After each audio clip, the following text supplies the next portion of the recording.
¿Qué es el fuego extraño? En el caso de ellos, ¿qué fue el fuego extraño?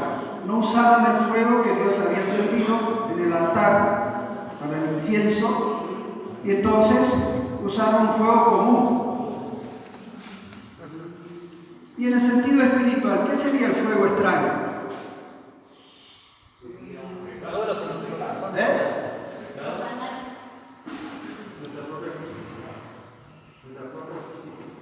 Bien. ¿Qué más sería fuego extraño que nosotros tengamos que presentar? Presentar un fuego extraño, ¿qué sería? Hablar de las cosas, creer que algunos hablan de las cosas de Dios que están incorrectas. Bueno, por ahí vamos yendo, ¿no es cierto? Sería mezclar ¿qué cosa? Con la verdad. El error. Eso es presentar ¿qué cosa? Fuego extraño. ¿Y qué hará el Señor con los que presenten fuego extraño? Dios los consumirá. Muy bien, ¿y quiénes son los principales responsables de no presentar fuego extraño? Los líderes, el sacerdocio, los levitas. Ellos son los principales responsables de no presentar ¿qué cosa? Fuego extraño. Pero vamos a ver las actividades de estos sacerdotes. Pero finalmente, cuando hubo más sacerdotes, ya había un equipo de sacerdotes todos los días. ¿Cuál era la tarea diaria? Una tarea diaria: encender las lámparas. Era una tarea diaria porque de noche se apagaba. Proveer a las lámparas ¿de qué? De aceite. Mientras un sacerdote estaba preparando el sacrificio, otro estaba preparando el incienso. ¿Por qué? ¿Se podía presentar una ofrenda sin tener el acompañamiento del incienso? ¿No? ¿Estamos de acuerdo? Es verdad. ¿Y por qué? Era símbolo de la justicia de Cristo. ¿De qué es símbolo el incienso? La justicia de Cristo. O con otra palabra, ¿qué podríamos decir? Los méritos de Cristo. Entonces, ¿cómo aplicaríamos hoy esto en nuestro tiempo? ¿Cómo aplicaríamos hoy? Nosotros estamos ofreciendo un sacrificio en este momento, ¿no es cierto? Nuestras oraciones, nuestras alabanzas, todas son ofrenda al Señor. Pero ¿pueden llegar ellas directamente al Padre? ¿Qué necesita mezclarse?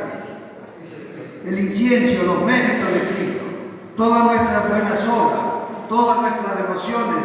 Pasamos a cantar al frente muy bonito, pasamos a predicar muy bonito, pero al pasar por los canales humanos, ¿qué pasa?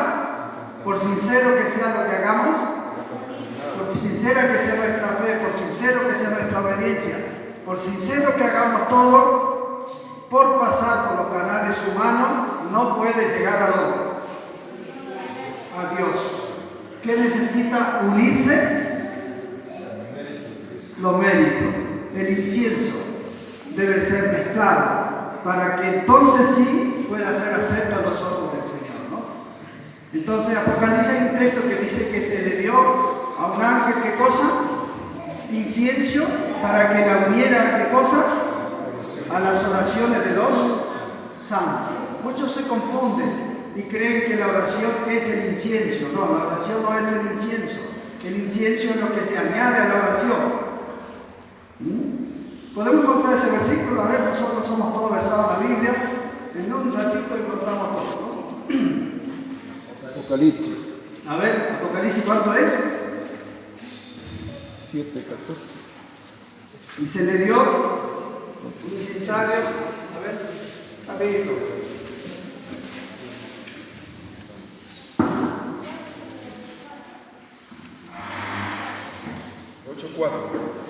A ver, Vamos a leer. y de la mano del ángel subió a la presencia de Dios el humo del incienso con las oraciones de los santos. Bien, hay otro que le dice se le dio. Al verso 3. A ver, Otro ángel entonces se paró ante el altar con un incensario de oro, se le dio mucho incienso para añadirlo a las oraciones de todos los santos sobre el altar de oro que estaba delante del trono. Gracias. Aquí en este libro, Cristo en su santuario, página 123, dice así: al entrar el sacerdote del santuario para ofrecer el incienso, el cordero del sacrificio matutino, que había sido previamente elegido y presentado a Jehová, estaba atado a uno de los anillos del piso en la parte norte del altar. Bueno, y después venía el proceso, ¿no? Pero era lo único que hacían los sacerdotes en el día. Ofrecer un cordero a la mañana y otro a la tarde, ¿eso era todo lo que hacían? No. Pasaban todo el día ensangrentados. Inclusive los sábados, los sacerdotes pasaban ensangrentados todo el día. Era un trabajo duro. Para el sacerdote estar todo el día ofreciendo víctimas y tras víctimas y más víctimas. Pues todo el pueblo que pecaba, ¿qué hacía? Traía su ofrenda y venía todo el proceso, ¿no? Entonces, un pensamiento dice así: mientras estas cosas se realizaban afuera, el sacerdote, cuya tarea consistía en ofrecer el incienso, entraba en el lugar santo. Iba generalmente acompañado de otro sacerdote que en una vasija de oro llevaba ascuas. ¿Qué son ascuas? Brasas encendidas del altar. ¿Qué era el incienso? Un componente hecho de resinas especiales, conforme Dios había determinado. El incienso no se podía hacer de cualquier manera que a alguno le pareciera mejor. Debía ser hecho de la madera que el Señor decía y todo como el Señor había anunciado. Debía ser hecho el incienso, ¿no? No tenemos tiempo para hablar de todo eso. Entonces, pero dice la experiencia que cada sacerdote experimentaba al entrar al lugar santísimo quedaba grabado en él. Pues no entraba, como dijimos, todos los días, el mismo. Tenía que esperar su turno, ¿no es cierto? Porque había 24 turnos en total. Muy bien, hermanos, ¿qué importancia tenía el servicio diario en relación con el servicio anual? A ver. ¿Qué importancia tenía el servicio diario en relación con el servicio anual que vamos a hablar mañana? ¿Qué tenía de importancia el servicio diario?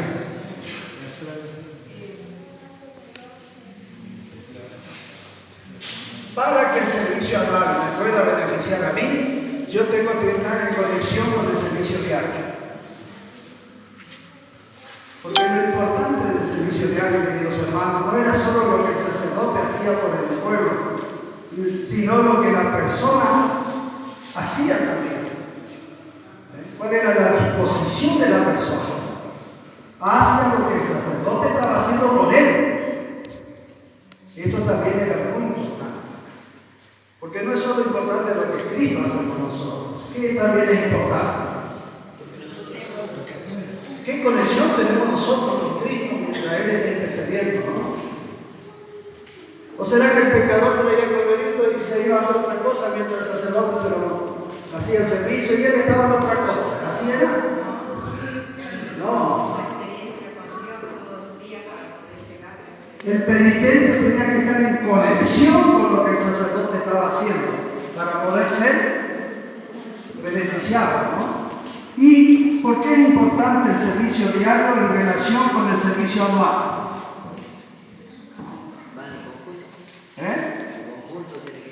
Van juntos, sí, pero ¿por qué?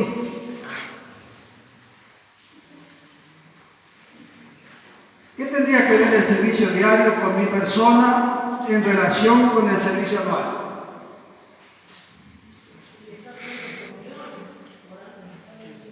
Muy bien. Es como también tener una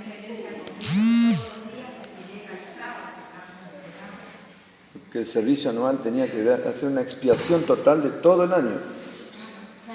Y si diariamente mi pecado no ascendía, no entraba en el santuario, no era acumulado mi arrepentimiento, el perdón de mis pecados, si yo no confesaba mis pecados diariamente, ¿qué podía hacer el sumo sacerdote al fin del año? Nada. Si hoy nosotros diariamente no confesamos nuestros pecados al Señor, ¿qué puede hacer Jesús cuando termine su obra mediadora en el cielo por mí? Nada. No puede perdonar pecados no confesados.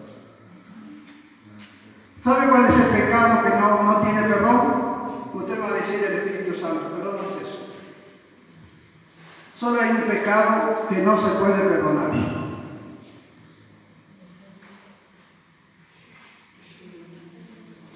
¿Cuál es? El que no se confiesa, exactamente. Sea grande, sea chico, no lo confesaste, ¿que no hay?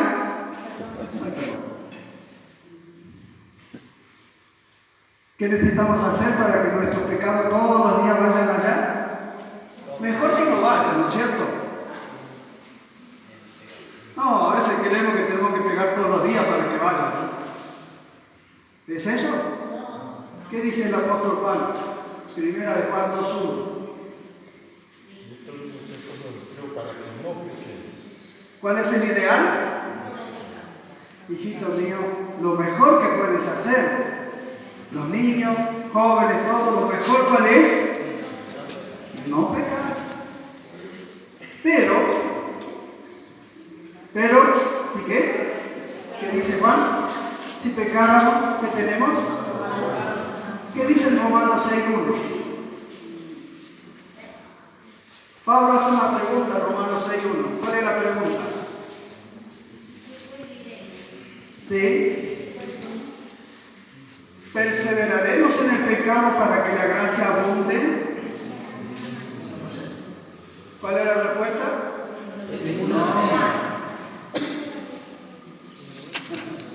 Pero a muchos creen así, que darle al pecado para que haya gracia. Hay que pecar mucho para que haya mucha gracia. ¿Es eso lo que dice Pablo? No. Y el texto siguiente que dice, ¿cómo perseveraremos en el pecado?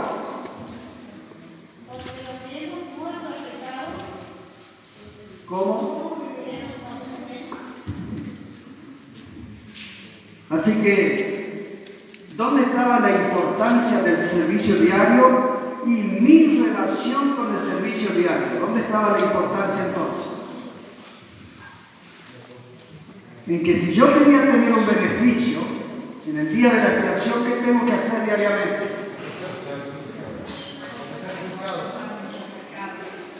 Entonces el servicio de la mañana era para confesar los pecados de la noche y el servicio de la tarde la confesión de los pecados del día.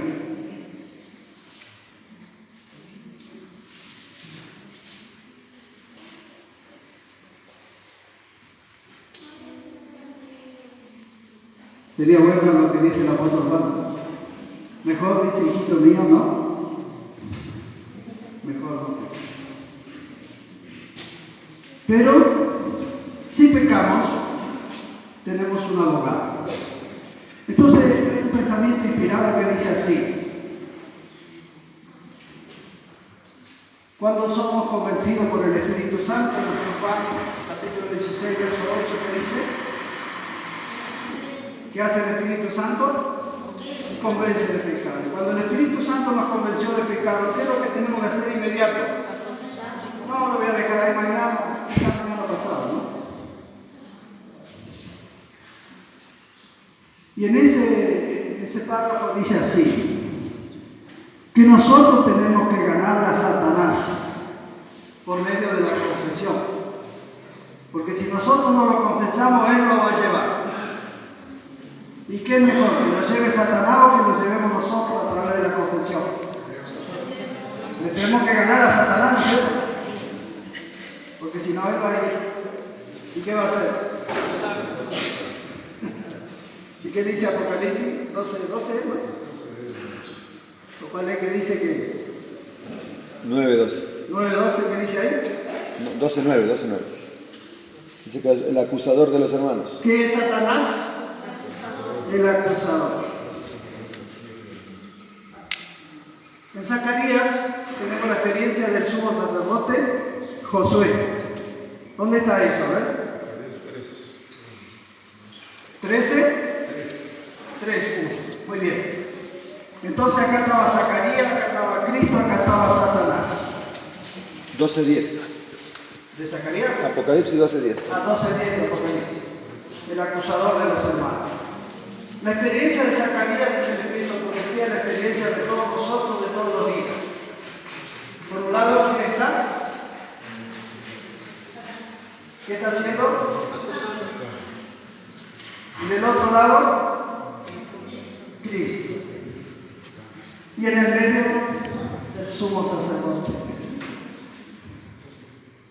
En el medio, ¿quién está? A ver, cada uno diga su nombre. ¿Quién está en el medio? Abel.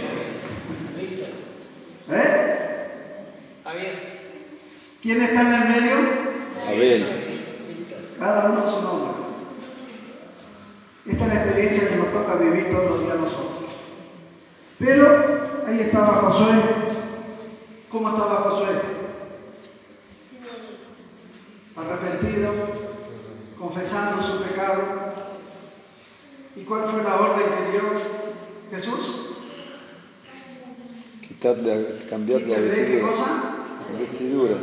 Y vístanlo de Ropas reales. ropas regales. Pero ¿qué le dice el Señor a Josué inmediatamente? ¿Qué le dijo?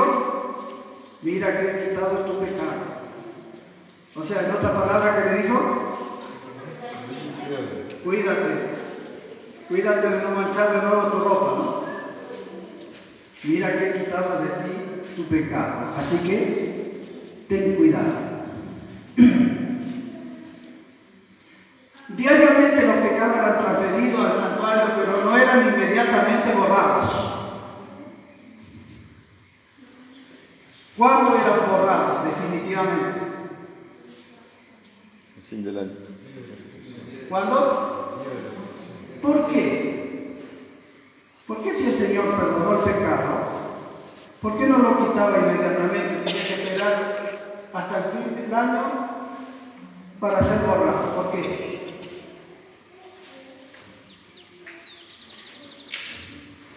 ¿Por qué nuestros pecados que hoy dirigimos al cielo están perdonados, pero no borrados? ¿Por qué? ¿Por qué el Señor daba un tiempo hasta el día de la expiación? Para probar si el arrepentimiento era como genuino, sincero. ¿Qué dice el profeta Ezequiel, capítulo 18? Así de memoria. Si el justo se apartare de su justicia, todo lo que ha hecho de bueno, ¿servirá de algo? No le servirá.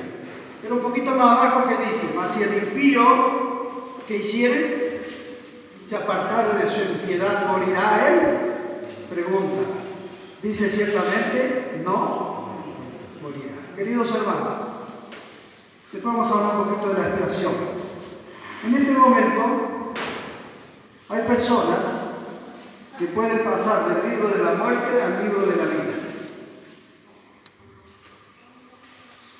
Y hay personas que pueden pasar del libro de la vida a la muerte, pero no ahora. ¿Cuándo pasarán?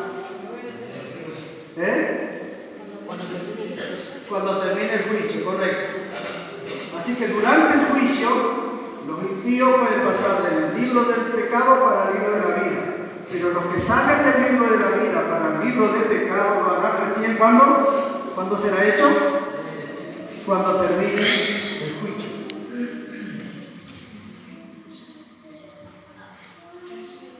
El servicio matutino expiraba los pecados cometidos durante la noche. Bueno, ya lo hemos hablado de eso.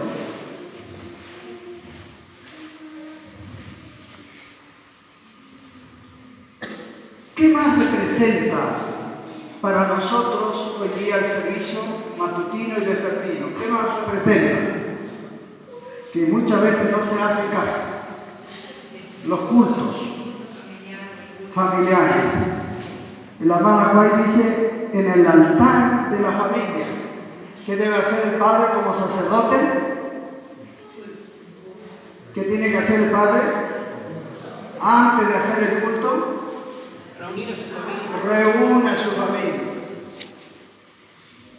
Junto con su esposa y sus hijos. Y si no está el sacerdote, ¿quién está?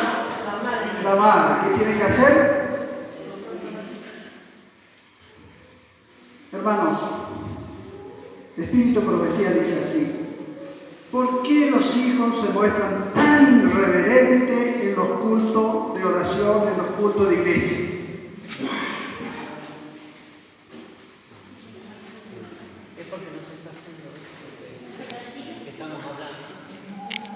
Porque mientras se está haciendo el cultito en la casa, el nene anda corriendo por debajo de la silla, subiendo por arriba de la mesa. Y cuando lo traemos a la iglesia, él se va a quedar quietito. No. Entonces, ¿para qué otra cosa sirve el culto de familia, aparte de tener nuestra comunicación con Dios, aparte de confesar nuestros pecados? ¿Qué educación nos va dando a padres y a hijos? ¿Qué educación nos va dando diariamente? Nuestra reverencia, nuestro temor a Dios, nuestra dependencia de Dios. A veces traemos a los hijos a la rastra para hacer el culto y ni saben para qué lo traemos. No saben para qué lo traen. Entonces, ¿cuál es nuestro deber como padres? Orientar, explicar. ¿Se acuerda que dijo el Señor cuando vuestros hijos, dice, vean la Pascua y pregunte qué es eso? ¿Qué tenían que hacer los papás? Explicarle por qué se celebraba la Pascua. ¿Por qué se hacía esto? ¿Por qué se hacía lo otro?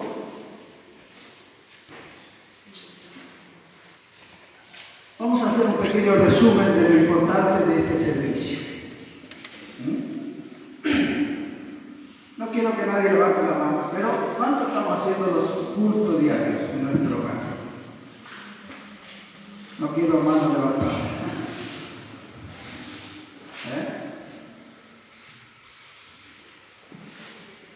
¿Comprendemos el significado de lo que son los cultos de familia?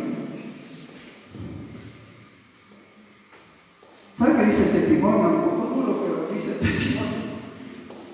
Que cuando nosotros nos levantamos y salimos a la calle, somos, ¿a qué nos compara el Espíritu de Profecía? No, cuando salimos sin hacer culto, ¿cómo nos llaman? ¿A qué nos comparan? Animalitos irracionales. Así está escrito. ¿Cómo los animalitos? Porque ya los animalitos nos enseñan, ¿no es cierto? ¿Qué hace el pajarito antes de salir? Paga un rato, después alaba al Señor y después se va. Y nosotros que somos los inteligentes, salimos a última hora, agarramos la mochila, disparamos y los papás. ¿Sabe qué dice el Señor en conducción del niño? Que nadie debería dejar salir sus hijos a la calle sin antes que hacer, encomendarlos a Dios. Es un peligro. Nosotros los niños, todos, ¿cierto? Pero tristemente, ¿qué está pasando con esto? En la familia de los profesos creyentes. Todos estamos tan ocupados, venimos a la noche tan cansados, ¿y el culto? ¿Qué pasó con el culto?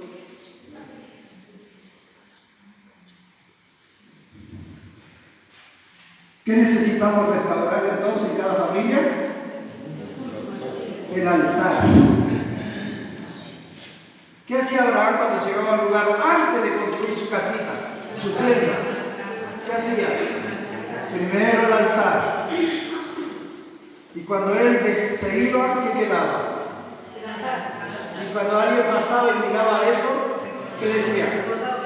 Acá pasó Abraham, acá está el testimonio de Abraham. Y sus hijos también hicieron lo mismo, Jacob hacía lo mismo. Isaac también, ¿no es cierto? ¿No? ¿Qué quiere decir esto, queridos hermanos? Si nosotros hacemos esto como padres, cuando nuestros hijos salgan de nuestra casa, ¿qué harán? Harán lo mismo, aunque estén solos, no importa. ¿Qué van a hacer ellos? A la hora. El apóstol Juan, ¿dónde estaba? Una cárcel 5 estrellas, ¿no? ¿Y qué hacía Juan? Todos los días, a la hora del sacrificio. ¿Qué hacía? Miraba hacia dónde. Él no estaba en Jerusalén, pero en realidad estaba en Jerusalén. ¿Estaba en Jerusalén? Sí, en la fe estaba en Jerusalén, pero su cuerpo estaba ahí. Pero su fe, ¿dónde estaba?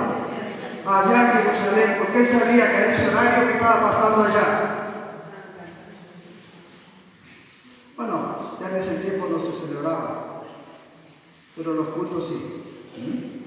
Entonces, ¿qué hacía Daniel? Todos los días. Lo mismo. No estamos descuidando nuestras devociones, queridos hermanos, diarias con el Señor. Y después vamos a ver el tiempo de la expiación, cómo podemos tener una triste sorpresa en el día del juicio final. Así que Dios nos ayude. Padres y madres, tenemos que hacer una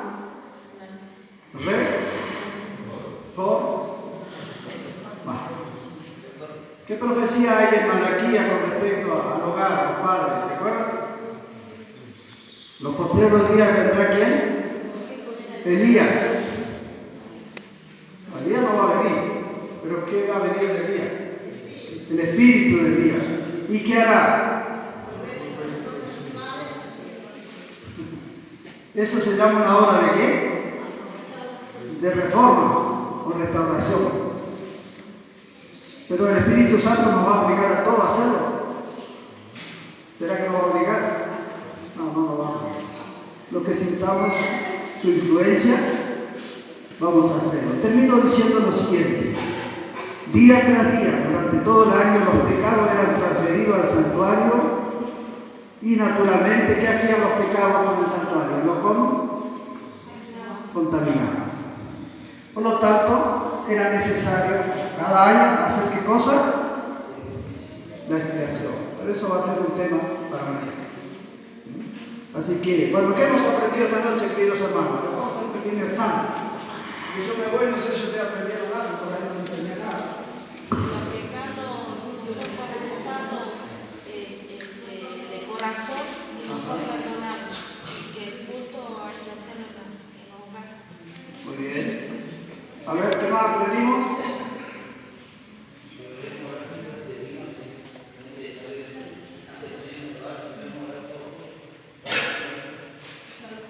No alcancé a escuchar, ¿verdad? Que antes de salir de la casa, Pues.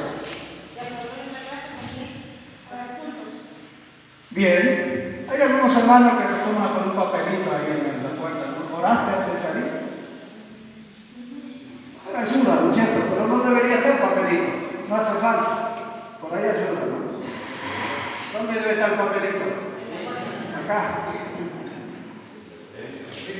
Orar, decía, orar por los hijos cuando salen. Así es. ¿Qué hacía Job todos los días por sus hijos? Ofrecía. Quizás, ¿qué decía él? Quizás mis hijos habrán pecado. Y bueno, en realidad que no han pecado. A ver, ¿qué más aprendimos? Muy bien.